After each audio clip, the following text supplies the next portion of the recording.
Greetings, kids. Bishop Vedder here, your bishop. Still your bishop. I'm reading you a book. This one's called Little Rooster's Happy Farm, written by Tiffany Waletzko. She's a local Montanan, so she's one of ours. She's from Montana, so we're going to read one of her books. So, like I said, it's called Little Rooster's Happy Farm.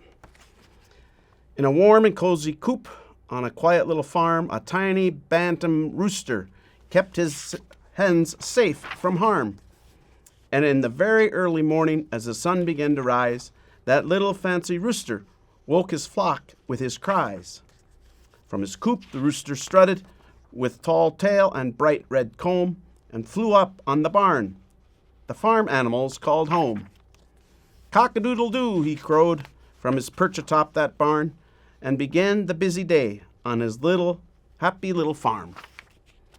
His hens stretched their wings and clucked, some on nests with eggs to hatch, others waddled down their ramp to dust and peck and scratch. Those hens began their daily chore of walking here and there, gobbling up each bug and seed and scratching everywhere.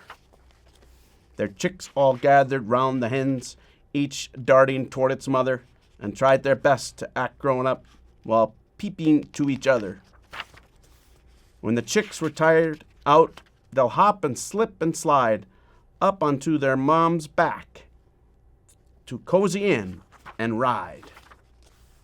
Round his flock the rooster strutted with his head high in the air like a knight in front of ladies, and his hens would stop and stare. All day long the tiny rooster watched out for his flock, fighting off each threat and danger with his spurs and loud bok bok.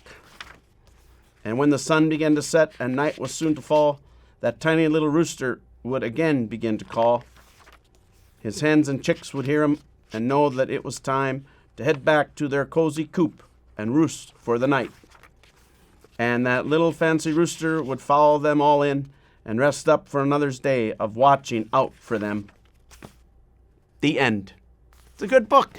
It's just a fun little book, huh? About the rooster's duty. And he does it so faithfully. May we all do our part, huh? What God has created us to do. So kids, I hope you're enjoying this summer. Know my prayers and pray for me too. And don't stop reading, right? There's not much difference between someone who can't read and someone who doesn't read. Bye now.